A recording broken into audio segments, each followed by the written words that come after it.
Do you know what I do before I hit record? I sit here for like, I don't know, could be 10 seconds, could be like 30, and I just space out. Just like look at the room, and just like one thing, think like, fuck, what am I supposed to say? And then I'm like, no, dummy, you're not supposed to say anything. It's interesting, the automatic check-in. What am I supposed to do? What am I supposed to do? What am I supposed to do? That's why everything feels like work. That's why I'm so fucking tired.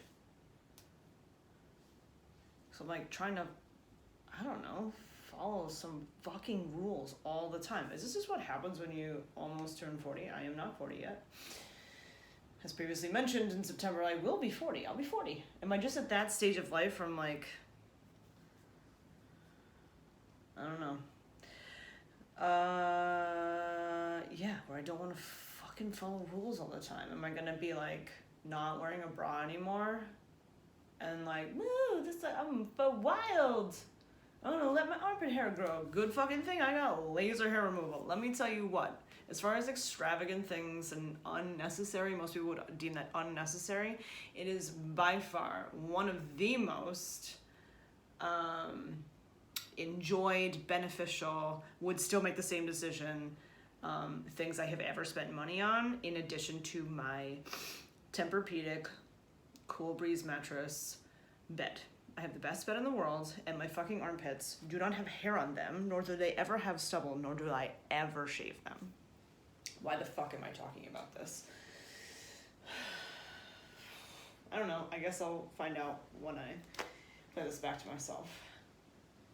I don't know if we're gonna go in a linear direction of like, this is what I want to talk about, here's the story, and I'll wrap it up in a nice bow at the end. As we know, if you've ever watched any of these or listened to any of these, it's not necessarily how that goes. And sometimes I'll be listening back like, dude, you missed this whole fucking point that you thought of in your head, but then you went off onto a tangent. And that's okay, you know? You're not meant to know everything. It's getting a little bit windy. What I want to talk about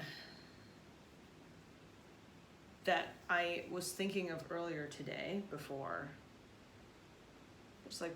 earlier, was regret. You ever see the movie, it's like just a running joke overall, but there's a movie, I think it's called Meet the Millers, and there's a kid who has a tattoo on his chest and it says no regrets. It's like R-A-G-R-E-T-S, I think. No, or is it no regrets? Sometimes like people put the E and the R.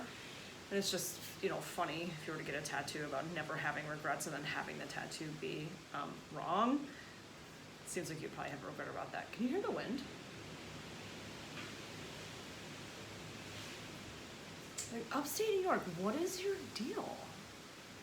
It's July 20th. It's been raining for like 2 weeks. We had one super hot week. I mean, I'm not complaining, like I don't need it to be hotter. I'm already like losing all of my bodily fluids several times a day, and I feel dehydrated 100% of the time. And then I come to grips with the fact that I'm just going to feel dehydrated, so what's the point of drinking anyway? Holy shit.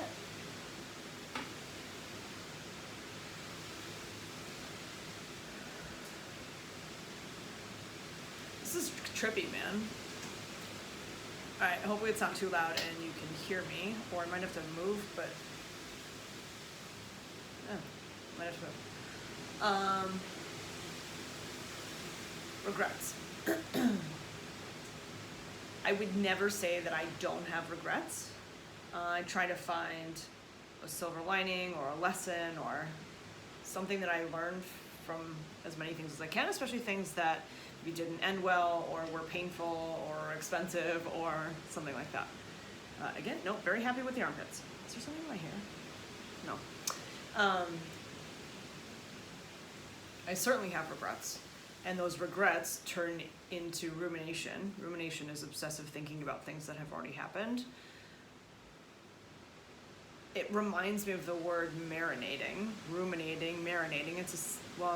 Marinating is just like soaking in it, in the regret or in the, this is what I should have done. Why didn't I see this?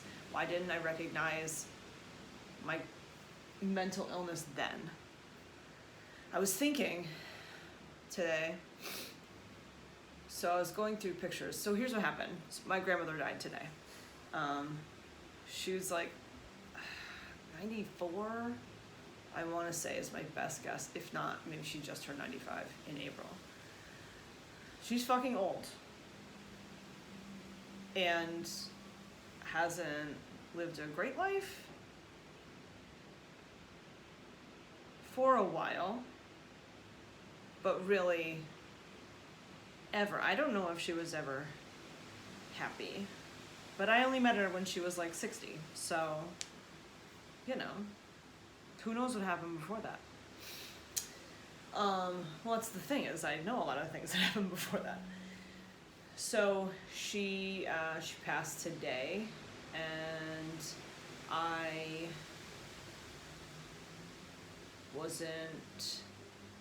I didn't react because I wasn't surprised. Like, I knew that this was coming. My uncle told me like a little bit ago that, you know, this is the end. You should probably come see her. And I was like, all right, I will get on that. And then I had anxiety. And then like the next day I was like, okay, can I come today? And he said no, because she wasn't feeling great and the medicine was messing with her. Can it be a different day? She seems kind of all right. I'm like, yeah, sure. I was going away for the weekend, did have a whole big hike. I said I would check in Monday, and then Monday happened, and I didn't check in because I got like an hour and a half of sleep, and I was just a fucking zombie. I didn't think about anything.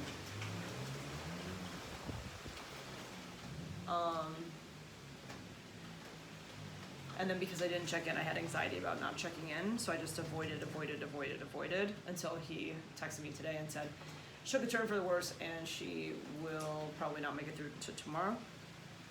And I didn't see the message when he sent it. It was like a little while later. And it was just anxiety. What do I do? What am I supposed to do? What do I want to do? What's the right thing? But really, what am I capable of? The right thing to do is go fucking see your grandmother and take your kids to see their great grandmother, because she's going to be dead today. But I had like all the things. I had like, go do this thing, get this kid, then this, walk these dogs, and then, you know, just like, there's just shit all the time. It doesn't matter what it is, there's always something that has to get done. I don't just like, oh, I'm just up to nothing, except for right now, on a Tuesday night. There's no kids here. There's no boyfriend in town. It's just me and Michael. And now my dead grandmother. All right. So anyway, I was like, well, I should probably see if I can make something happen tomorrow. I don't know. I just avoided it. And then I got a text message and a voicemail that she died.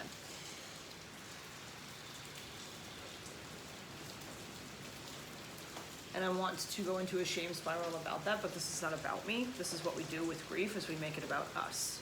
Duh, obviously you're the one who's feeling the grief. But am I sad?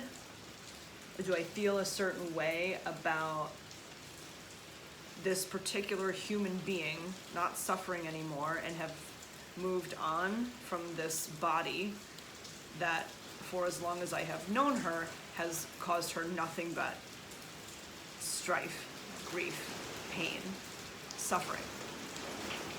She has been suffering since I met her. And it's not like she's like some super sickly person. There's just always something. Wow, the rain's coming through the window. It's because it's blowing through the cracks, I guess.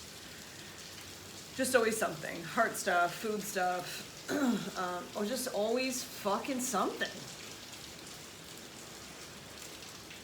She isn't as unhealthy as most of her children, how they choose to like live their lives and what they consume and don't do physically. But she just, there's a lot of shitty genes over there. And she just hasn't been healthy. So, am I feeling sad or whatever because she has left her body? No. I feel sad because it's making me remember. It's not making me. I'm choosing my automatic response. My automatic response first is rationalization as to why I don't have to be sad, need to be sad. It's okay if I'm not sad. And then when I have permission to just feel how I feel, I get sad because I start thinking about the person, the scenario, whatever it is, it's not going to happen again. Who was I when I was actually close to her? I was a child. and then I was a shit teenager. I remember tripping on acid and being driven to her house because like my mom was out of town or something. We lived in Delmar, she lived in Rotterdam, and I should probably hurry this up, but I won't.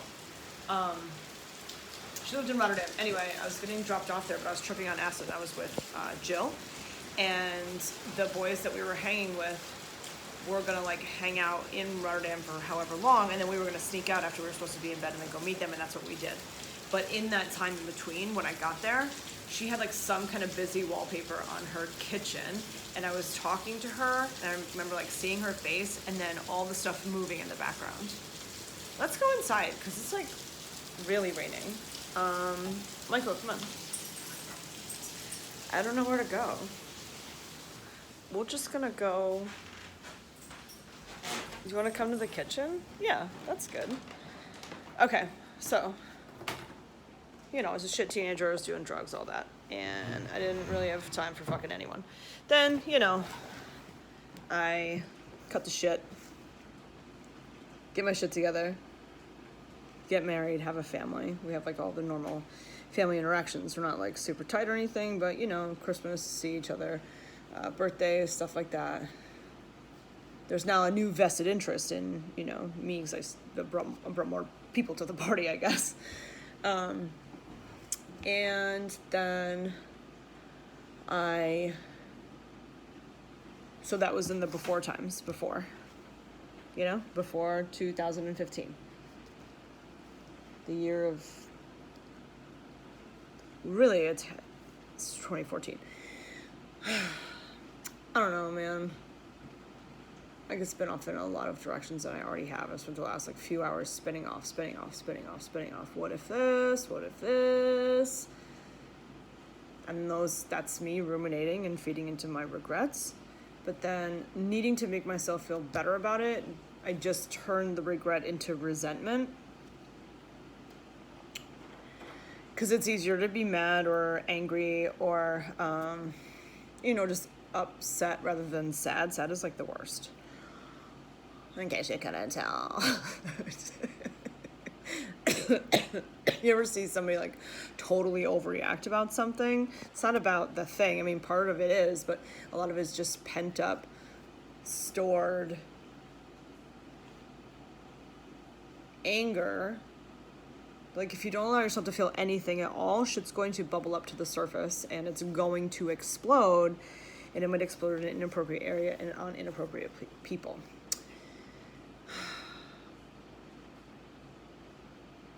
Anyway, going back to before, I don't know, I said, why didn't I recognize my mental illness, like, for how it was? I knew that I was fucked up when I was a teenager, like, at the time, and because, like, people were telling me I was fucked up, like, doctors and stuff. Just, back when they used to use the term manic depression, and I was put on, I don't think they said, like, with suicidal ideation, because it was self-harm. And so that's why I actually have tattoos on my upper arms, because I'm right-handed. This one was like, not great from like here to here, because that's where your t-shirt covers, and then same thing over here. So it's part of the reason why I started with the half sleeves, and I said I would never go to full sleeves, and then I did. And I don't remember how I felt about it immediately, because here's the thing, usually that happens when I get my hair cut, and a lot of times when I get a tattoo, I don't like it at first, because I'm resistant to change, I don't know. But then I like love it, and now when I think about it, now like I love my arms. When I see pictures of me without tattoos on my arms, which I don't see very often, because I feel like they've been there for quite some time. It's been, 5-6 years, something like that. And the upper arms have been done for much longer than that. Anyway, we're talking about tattoos.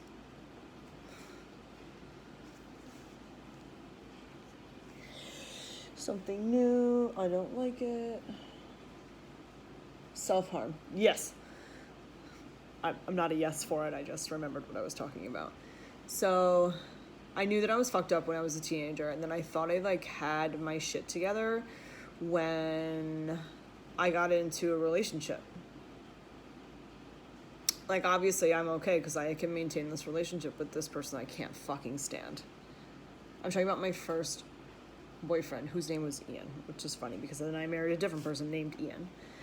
I just, like, his anxiety was a different kind than mine or something, and I didn't recognize that I had it, and I just was not compassionate, and it was just not good. It was not good. It was not good. He was also 5 years older than me, and I was, like, from, 15 to 18. That's disgusting. That's disgusting. I would murder a fucking boy who came near my 15-year-old who was 20. Be forewarned. As if anyone is young enough and then going to fast forward, but I'm telling you. Anyhow, I thought, and then I got into the next relationship with someone that I actually liked and who actually liked me, and that was Dan. And we, I believe that was a trauma bond. Huh. Yeah.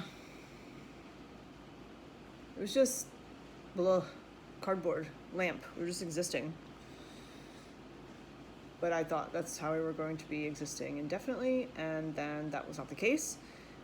And then I fell into a pretty good depression after that.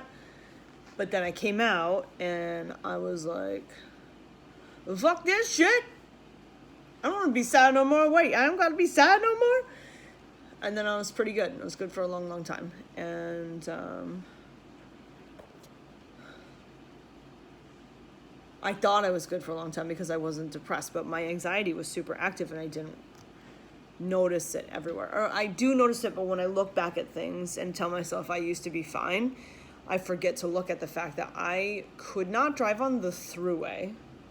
I was so afraid of driving, I couldn't drive on the thruway. Now let me think of the number of times I drove on the thruway just today. So it's Tuesday, so I taught 6:30 a.m. There, back, that's twice.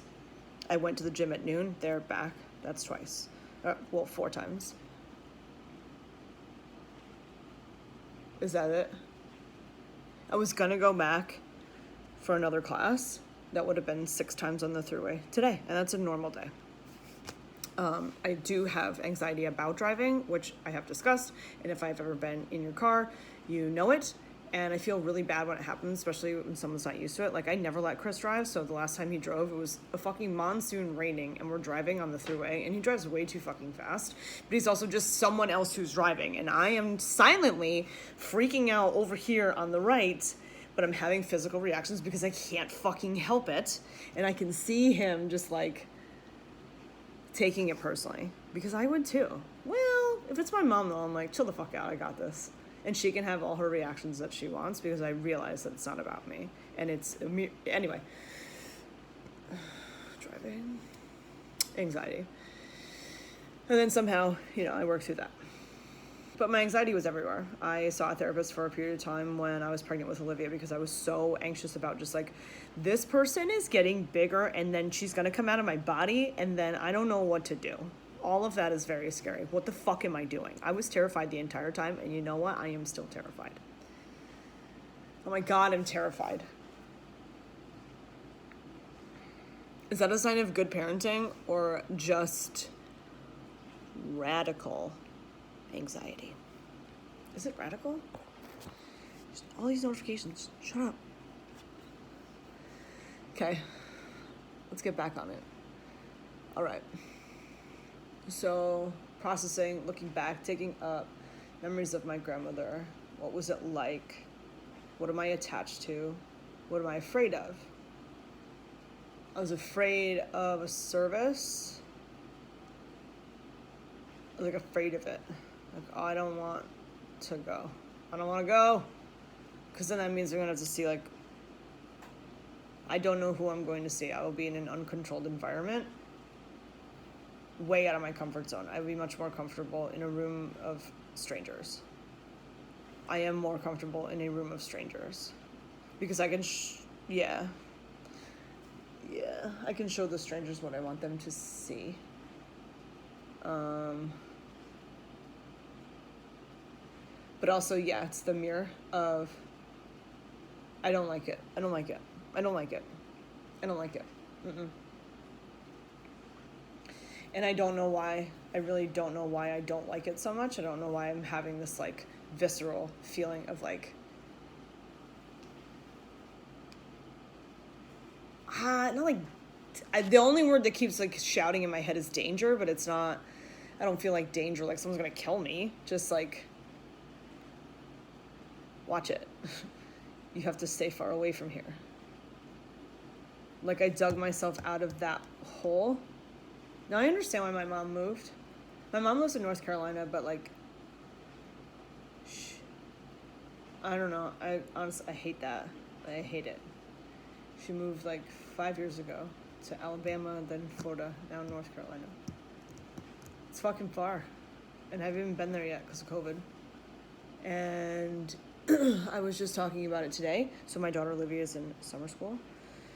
Don't fucking tell her, but she didn't have to go. They just suggested it. I was like, oh, she's going. And her dad said the same thing. But it's really fucked up our like summer schedule. And also I work at 3 places, and that would be a lot of people to cover for me to like leave at all. So that's why I try not to like plan stuff. I'm also super broke. Like super. Like disconnection notice broke. But I haven't seen my mom, and I really want to see my mom. I really want to see my mom. I really want to see my mom. So, I'm going to have to ask people to help me and cover for me. And I'm going to have to drive real far. And that's okay. Because it's my mom, you know?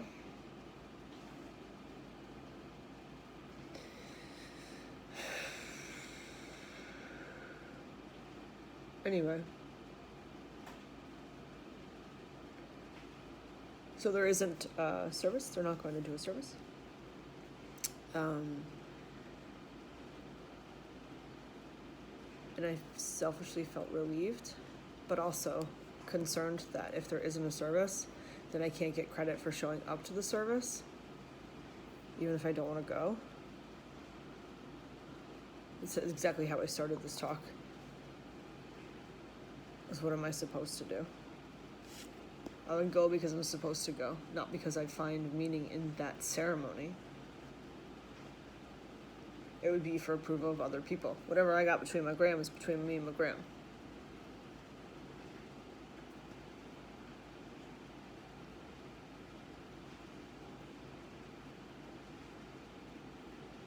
That's why we're sad.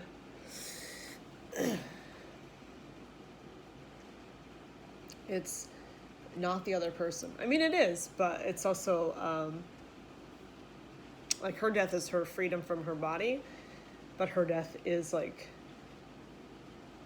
it's a piece of me or a part of my, oh God, a part of my fabric. You know, memories I only have with her. I think they were gone a little while ago, but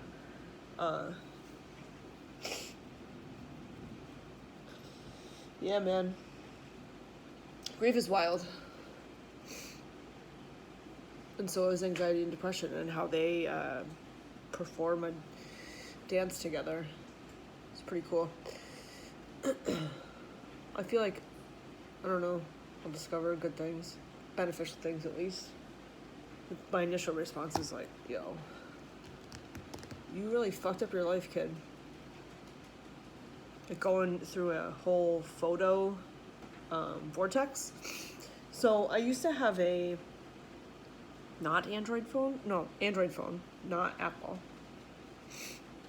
So like my iCloud pictures are only from like 3 years ago.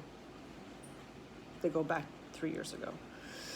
Anything before that, I have to like go to a separate drive thing that's not on my computer, and I don't see those photos. So like I went on Facebook. I had Facebook for a really long time, and I know that I have albums from back when the kids were little, like specific. This was this time period.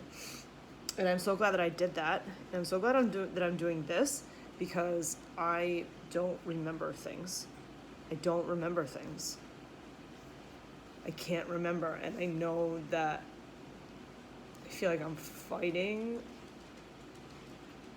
this battle to remember shit. Like, do you ever see the movie Memento? Oh my god. This guy, his wife was murdered, and he like blacked out or had a traumatic something happened to his brain, and he would wake up every morning and not be able to remember. He had no short-term memory, so he kept putting little post-it notes everywhere and then tattooing things on his body because he was looking for this killer. I feel like that kind of, like, I must fulfill on my quest to discover the things and remember all of them on the same day so that I might level up. Or maybe start over, get to do a do-over. Am I supposed to just keep fucking ruminating about the things so that if I ever do get a do-over, I can crawl from the, I was going to say from the grave, but I definitely don't want to be buried. I do not want. No, thank you. Burn me up. So then it's over with quicker. I don't want fucking bugs eating my body, even if I'm dead. I hope bugs don't eat my body while I'm alive either. Though I'm very tasty out there. I'm all over the place, guys.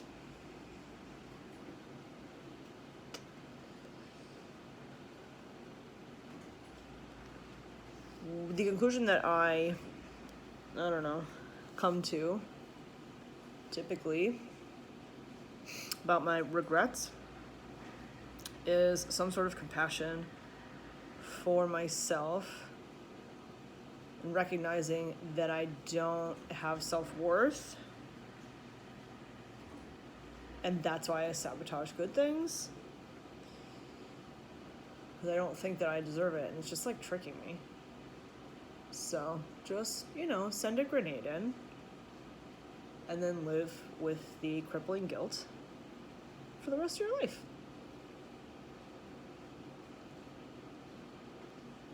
Or, try like hell to find some good meaning. That's all I have.